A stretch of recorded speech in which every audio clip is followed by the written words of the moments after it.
car c'est en toi que se trouve le pardon. Ça me rappelle, vous savez quoi? L'Afrique. Ah, c'est bien, ce chant qu'on vient de chanter me rappelle l'Afrique. Les douces chaleurs de l'Afrique et la poussière rouge du Burkina et toutes ces choses-là. Que Dieu soit béni. Si Nicolas, si tu nous regardes, bonjour. Bonjour à ton épouse. Salut les enfants. Boukari aussi, bonjour à tous. Et voilà, que Dieu vous bénisse. Ce matin, on va faire une lecture dans Matthieu chapitre 7, versets 13 à 14. Matthieu 7, 13 à 14. C'est Jésus qui parle et qui dit « Entrez par la porte étroite, car la porte qui mène à la destruction est large et la route est spacieuse. Nombreux sont ceux qui s'y engagent. Mais la porte qui mène à la vie est étroite et sa route est difficile. Peu sont ceux qui la trouvent. » Amen. Jésus, je te prie de permettre que les frères et sœurs qui écoutent ce message prennent des décisions sérieuses au nom de Jésus-Christ. Amen. Alors, je suis en train depuis quelques semaines, le dimanche, de vous faire des prédications sur la seigneurie de Jésus, parce qu'il est le Seigneur, mais il veut que nous devenions des maîtres. L'apôtre Paul dit, je ne me rappelle plus à qui, mais je vous avais prêché là-dessus, vous devriez déjà être des maîtres et vous êtes encore au lait. Il faut d'abord être disciple avant de vouloir être maître. Et là, je vous prêche sur la seigneurie de Jésus, afin que vous soyez véritablement des esclaves de Jésus, des serviteurs de Jésus. Et à partir de là, Jésus fera de vous des maîtres. Pas des maîtres pour dominer sur les gens, comme les Nicolaïtes le font, mais des maîtres sur votre propre vie, des maîtres à enseigner, voilà, et à conduire. Mais c'est tout un chemin, et il y a peu de gens qui trouvent ce chemin-là. La seigneurie de Jésus. Alors il y a deux chemins, il n'y en a pas trois, il y a deux chemins. Le chemin large et spacieux pour les pécheurs qui se perdent et qui vont en enfer, faut le dire, je l'ai dit, c'est comme ça, c'est ce que Jésus dit. Et puis, il y a le chemin pour les disciples de Jésus, pour ceux qui veulent aller au paradis et qui rajoutent à leur foi la vertu, etc., comme il est écrit dans Pierre. Et puis, les croyants ont une révélation d'un troisième chemin. Un chemin ni trop large, ni trop étroit, un chemin du milieu. Voilà. Bon, vous ne trouverez pas ça dans la Bible, ni dans aucune doctrine d'église, jamais. Mais ça figure en très bonne place dans le livre de la réalité quotidienne de beaucoup de croyants. C'est un chemin inventé qui n'existe pas, parce que soit nous sommes dans les ténèbres où on fait ce qu'on veut, ou alors nous sommes dans le royaume de Dieu en train de faire sa volonté selon les règles qu'il a imposées. L'Église, dans l'Église il y a les ministères, on obéit aux serviteurs de Dieu, voilà, enfin toutes ces choses qu'on va voir plus tard encore. Il n'y a pas de milieu. La Bible dit, soyez soumis à ceux qui vous conduisent, si vous ne le faites pas, cela ne vous sera d'aucun avantage. Parce que le serviteur de Dieu, au bout d'un moment, il se dit, ben j'en ai marre, Seigneur, occupe-toi d'eux. Et quand le Seigneur s'occupe des brebis, ben, croyez-moi, ça chauffe. Ça fait depuis 68 que je suis chrétien, j'en ai vu qui ont passé à la casserole. Ben voilà, c'est comme ça. Il n'y a pas de milieu. À vrai dire, c'est assez difficile de passer d'un royaume à l'autre, c'est-à-dire du royaume du monde, des ténèbres, au royaume de Dieu. C'est assez difficile parce qu'il n'y a pas de passeport. En ce moment, on parle beaucoup de passe sanitaire, de passe ceci, de passe cela. Il n'y a pas de visa. Il n'y a pas de visa. Simplement, si vous êtes esclave du péché, vous ne pouvez pas entrer dans le royaume de Dieu. Je vous rappelle, le royaume de Dieu sur la terre, c'est l'Église. Le royaume de Dieu dans le ciel, c'est autre chose, c'est la réalité, mais sur la terre, la manifestation du royaume de Dieu, c'est l'Église. Et l'Église, pas n'importe quelle Église, l'Église acte 2, acte 4. Le seul moyen pour sortir de l'esclavage, du péché, de ce monde et de ce qu'il impose, c'est de mourir. Michel, qu'est-ce que tu viens de nous dire? Tu vas organiser un suicide collectif? Non, arrêtez. Romains chapitre 6, verset 7. Le seul moyen pour sortir de l'esclavage, c'est de mourir. Romains 6, 7. Voilà ce qui est dit là.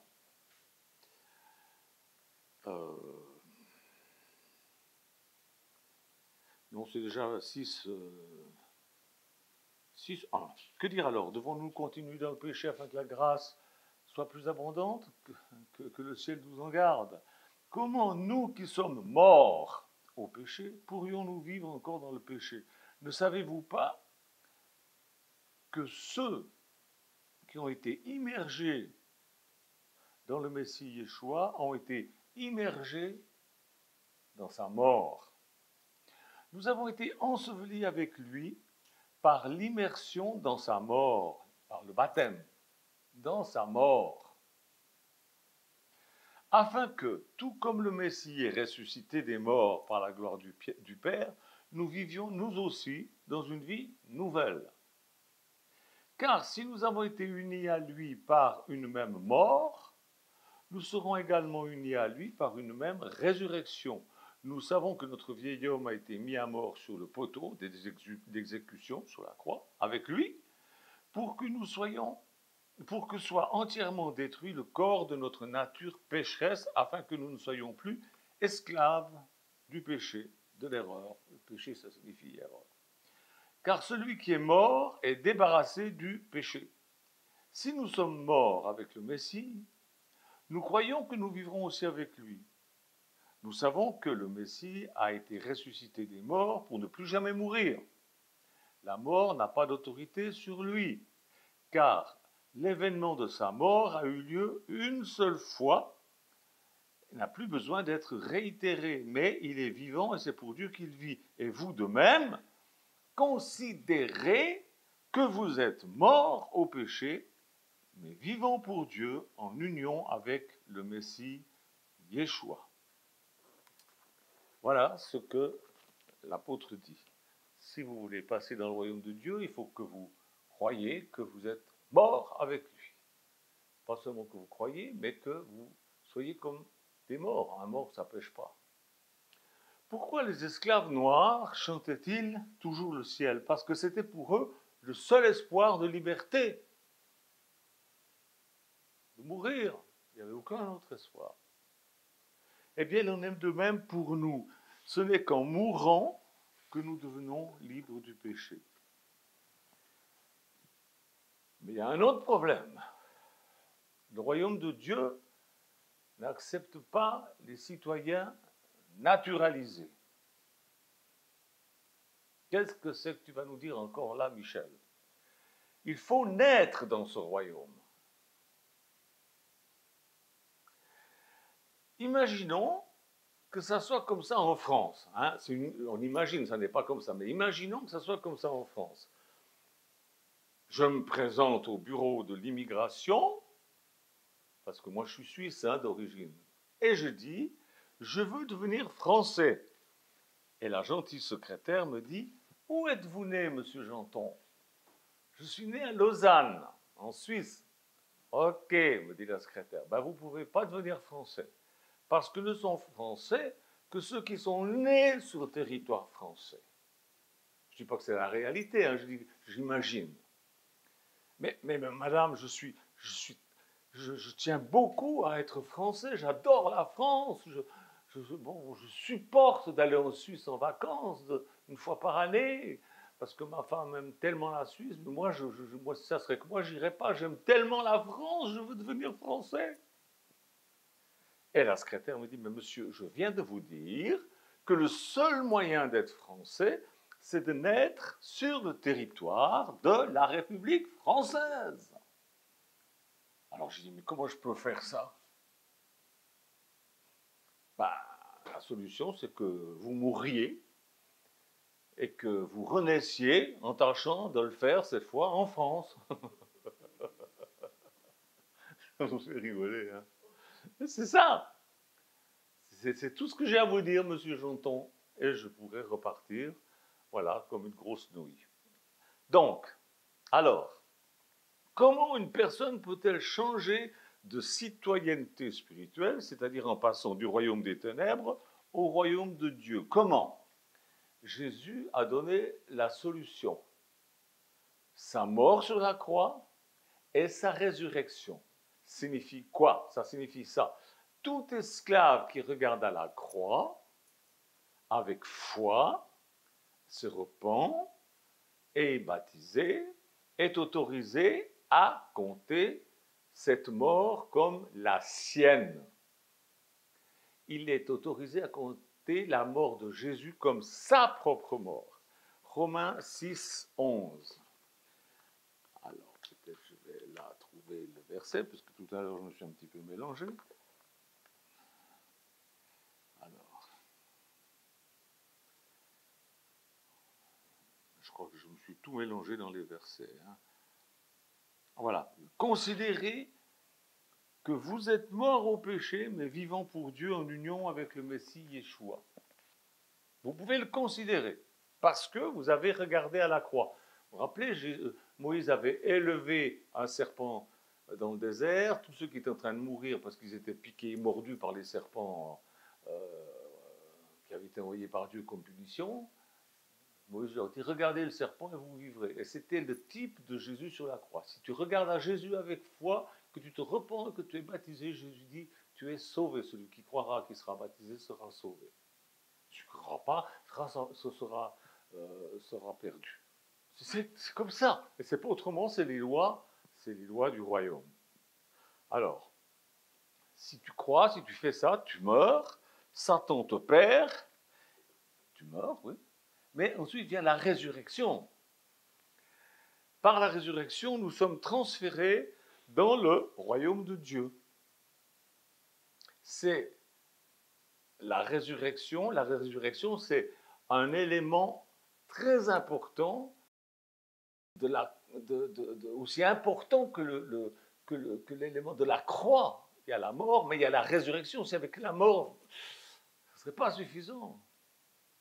Nous mourrons à un roi et nous naissons sous le règne d'un autre. Nous renaissons. Jésus a dit, vous ne pouvez pas entrer dans le royaume de Dieu si vous n'êtes pas né de nouveau. Pour naître de nouveau, il faut mourir d'abord. Jean chapitre 3. C'est là tout le sens du baptême. Le baptême a un sens. Ce n'est pas seulement une cérémonie où on se réjouit. Il doit être fait, normalement, dès que la personne commence à vivre dans le nouveau royaume. Maintenant, dans les églises, on attend un peu parce qu'il y a tellement de margoulins qu'ils ont dit, bon, ben, on va attendre, on va d'abord faire des études pour bien voir s'ils ont bien compris, si ce n'est pas des escrocs, si ce n'est pas des malades mentaux, on va voir, bon. Le baptême, l'immersion, illustre clairement le processus de mort et de résurrection. Nous plongeons la personne dans l'eau, elle disparaît de la terre des vivants, elle passe dans un royaume où elle ne peut pas vivre, elle meurt, enfin, on ne la laisse pas mourir pour de vrai, c'est le symbole. Et nous la relevons, nous la sortons de l'eau, c'est le symbole de la résurrection. C'est juste un symbole. Mais ça a une valeur, Jésus le veut. Ce n'est pas mon idée, ce n'est pas moi qui ai inventé ça, ce n'est même pas les apôtres qui ont inventé ça, c'est l'idée de Jésus. C'est sa volonté et ça doit être fait en son nom. Vous lisez dans toute la Bible, c'est écrit que ça a été fait au nom du Seigneur, au nom de Jésus-Christ, au nom du Seigneur Jésus-Christ, c'est tout. Il n'y a que Matthieu qui dit au nom du Père, du Fils et du Saint-Esprit, et c'est écrit au nom, au singulier, parce que ce nom, c'est le nom de Jésus, mais enfin ça, bon... Vous n'y croyez pas, moi je ne veux pas essayer de... Comme on dit chez nous, il ne faut pas répéter 100 fois la messe aux ânes, ça ne sert à rien. comprennent pas, ils ne veulent pas comprendre, ben, qu'ils restent dans leur ignorance, et puis voilà. Alors, que disaient les apôtres? Les apôtres disaient, repentez-vous et soyez baptisés. Ils ne disaient pas, celui qui croit et qui est sauvé sera baptisé dans quelques mois. Non. Ils disaient que le baptême a une signification dans le salut. En fait, c'est comme un billet de 50 balles. Vous allez me dire, ah bon? Ben oui, un billet de 50 € a deux valeurs. Ah bon? Oui. La valeur du papier et de l'encre, c'est presque rien. Et la valeur que lui garantit la réserve de la Banque de France.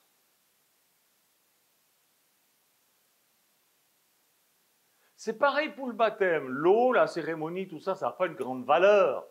C'est pas grand-chose. Mais la cérémonie d'engagement qu'est le baptême est garantie par Jésus qui a accompli sur la croix notre mort et par sa résurrection, notre résurrection. Dans 1 Pierre 3,21, c'est écrit que celui qui se fait baptiser s'engage. À quoi? À vivre selon les règles du royaume. Cette garantie confère une valeur extraordinaire au baptême.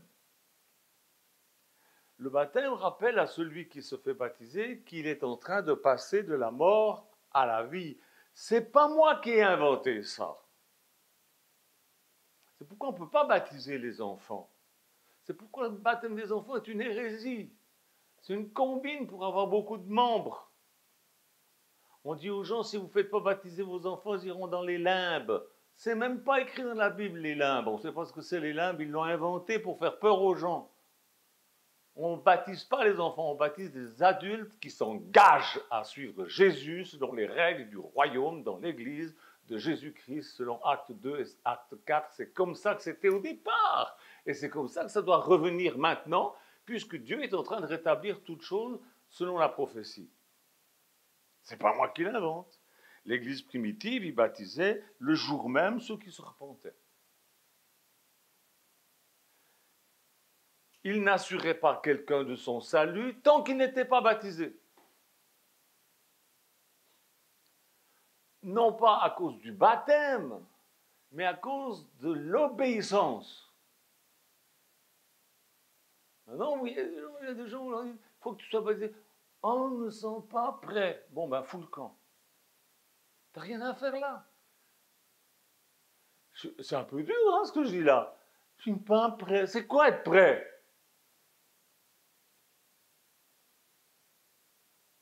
Parce que le salut n'est rien d'autre qu'une question d'obéissance. Le salut n'est rien d'autre que la soumission au roi du royaume. Seigneur, Seigneur, ça ne suffit pas. Pourquoi vous dites Seigneur, Seigneur et ne faites-vous pas ce que je vous commande?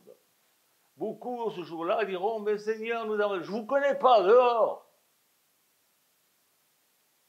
Mais Jésus, oh, Michel, oh, mais c'est quoi cet évangile, tu nous fais peur? Ben j'espère bien que je vous fais peur. Il commencerait à être temps de se réveiller un peu. Vous voyez pas que c'est bientôt la fin? Matthieu 16, 24, 25. Matthieu 16, 24, 25.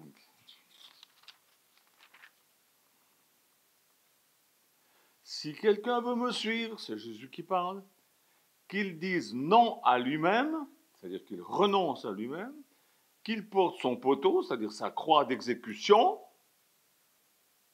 et qu'il me suive. En effet, qui veut sauver sa propre vie la détruira, mais qui détruira sa propre vie pour mon nom la sauvera. À quoi sert-il à un homme de gagner le monde entier s'il perd sa vie? Il pourrait donner, et que pourrait donner une personne en échange de sa propre vie? Alors, le Fils de l'homme viendra dans la gloire de son Père avec les saints anges et il rendra à chacun selon sa conduite, selon ce que vous aurez fait. C'est pas seulement croire. Quand on croit, on fait. Je crois au Seigneur. Ben alors fais.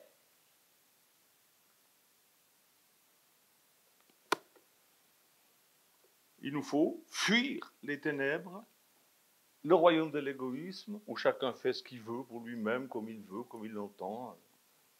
Il nous faut entrer dans le royaume de Dieu, où tout le monde vit pour Dieu, pour les frères et sœurs, et fait la volonté écrite de Dieu. C'est pas difficile. Quand on est dans le royaume de Dieu, quand on est dans l'église de Jésus-Christ, il n'y a pas un gourou qui vous dit vous devez aller des toilettes à la cuisine en marchant comme ça, ou je ne sais pas quoi. Il n'y a rien d'impossible. Ce n'est pas des bêtises. C'est une vie de don de soi-même pour aider les autres, pour bénir les autres. Voilà. Il faut que le royaume de Dieu croisse jusqu'à ce que le royaume de Dieu, du monde soit passé au Seigneur. Apocalypse 11, 15.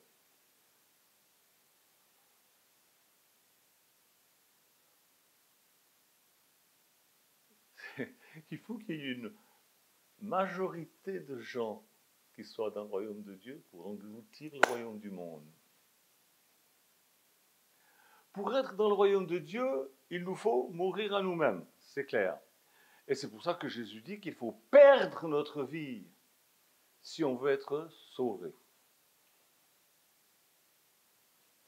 Matthieu 13, 45.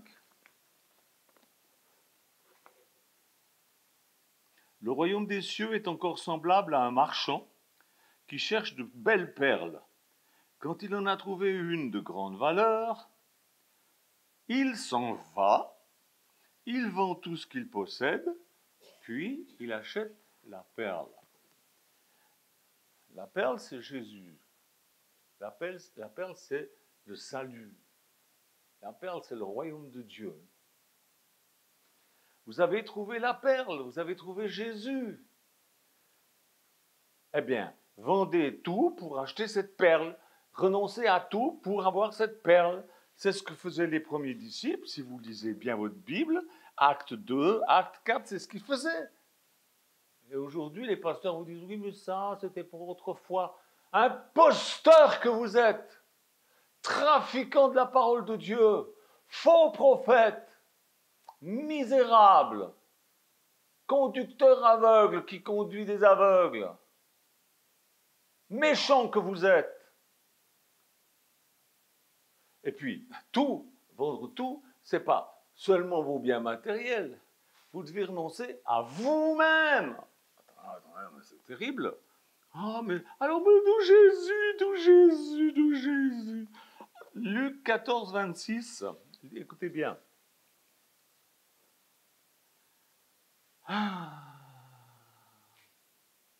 Où est-ce qu'il est? Une grande foule faisait route avec Jésus. Vous savez, comme ceux qui défilent pour rouspéter. Vous les voyez, ils rouspètent.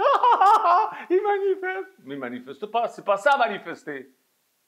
Et ben, c'était comme ça, les gens, ils suivent Jésus. Et Jésus, vous voyez bien. Il se retourna et leur dit, si quelqu'un vient à moi et ne hait pas son père, sa mère, sa femme, ses enfants, ses frères, ses sœurs et même sa propre vie, il ne peut pas être mon disciple. Quiconque ne porte pas son poteau d'exécution et ne vient pas après moi ne peut pas être mon disciple. D'où Jésus?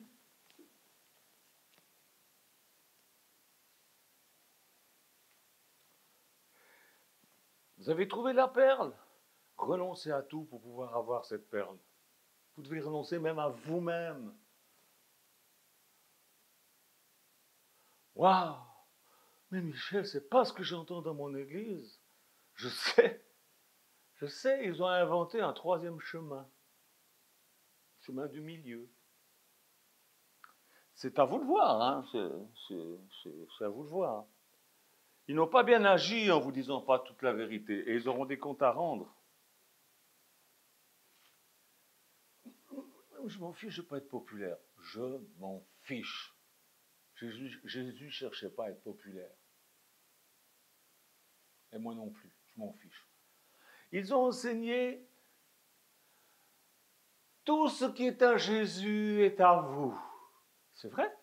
Mais ils ont oublié de mentionner que tout ce que vous avez devient la propriété de Jésus.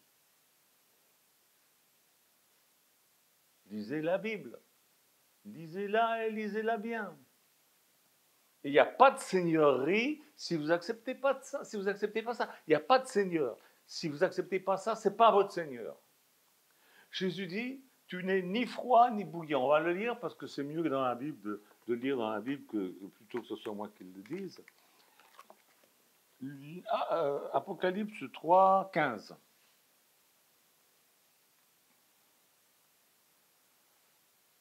Ainsi, parce que tu es tiède, ni chaud ni froid, je te vomirai de ma bouche.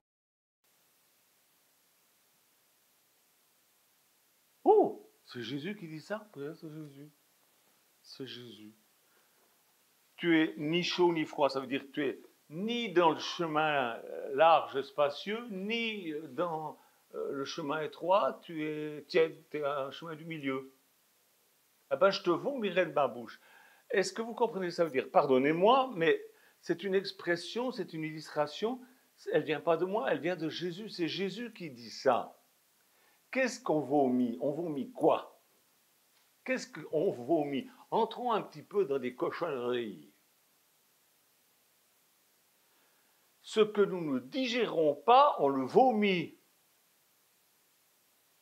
Les personnes vomies par Jésus sont celles qui refusent de se laisser digérer par Jésus. Être digéré, ça signifie être dissous, se perdre. On est fini. Votre vie est terminée. Vous êtes transformé en Jésus. Être digéré par Jésus signifie être incontestablement associé à lui. Je vous donne un exemple. Hier, j'ai mangé un steak. Bien. Il s'est dissous en moi et il s'est transformé en moi. Une partie est devenue un peu de mon énergie, une partie est devenue un peu mes muscles, une partie est devenue un peu mes ongles. Oui ou non? Ce steak d'hier a perdu son identité de steak. Il est devenu une partie de moi. Écoutez-moi bien. Avant que je mange ce steak, il était une brave grosse vache inconnue quelque part dans les champs. Personne ne faisait vraiment attention à elle, à part le paysan qui se réjouissait de la vendre à quelqu'un qui allait l'acheter pour la bouffer. Jésus nous a achetés pour nous bouffer, pour nous digérer. Maintenant, parce que le steak a été dissous en moi, il s'est dissous en moi, eh bien, ce steak vous prêche l'évangile. Moi, je vous prêche l'évangile. Mais il y a un bout de steak dedans, ce steak que j'ai bouffé hier, qui me donne l'énergie pour le faire. Est-ce que vous me suivez? Ainsi en est-il avec le Seigneur. La Bible dit, nous sommes en Christ. Mais on n'est pas en Christ si on n'a pas été dissous en Christ. Si on n'a pas été digéré par Christ, si notre identité personnelle n'a pas disparu en Christ pour devenir son identité. C'est à nous de décider si nous voulons rester ou pas en Christ. Il y a des choses des fois que je mange, elles ne veulent pas rester en moi. Et je les dégueule.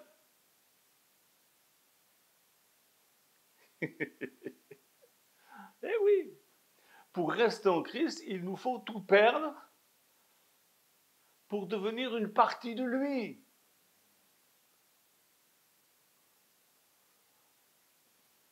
Nous perdons notre vie, nous n'avons plus droit à rien. Jésus nous a rachetés, nous sommes à lui. Il est le propriétaire de chaque heure de votre journée. Toutes nos valeurs sont sans dessus-dessous. C'est un autre royaume. Jésus est assis sur son trône et nous le servons. Les serviteurs ne demandent pas au Seigneur de faire des choses. La plupart du temps, la relation des serviteurs avec le Seigneur, c'est ça. Seigneur, fais ci, Seigneur, fais ça. Moi, j'entends même des fois dans certaines églises, Seigneur Jésus, je te prie de guérir ce malade, guéris-le, tu as promis, alors fais-le maintenant au nom de Jésus. Mais c'est quoi ce cirque? Quelle honte, quelle honte, quelle honte. Jésus dit, faites-le, guérissez les malades. Faites-le en mon nom. Mais il n'a jamais dit qu'il fallait qu'on commande Jésus, qu'on lui ordonne de faire ceci ou de faire cela, jamais. Vous voyez pourquoi les églises sont bancales?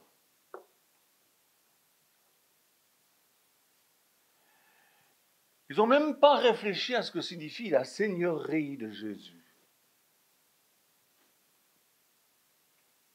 Que dit Paul? Romains 12, 1, 2.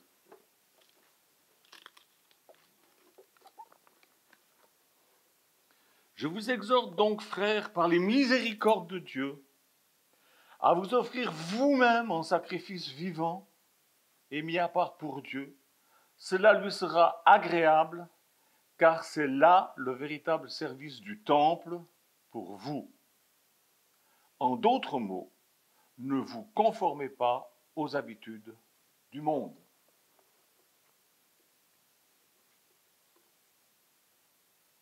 Offrez-vous vous-même en sacrifice vivant et mis à part pour Dieu.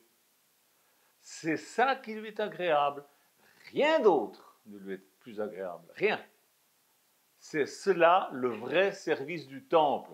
C'est pas de s'habiller en blanc avec une cravate blanche, un slip blanc, et que sais-je, et puis d'aller je sais pas quoi faire dans des machins.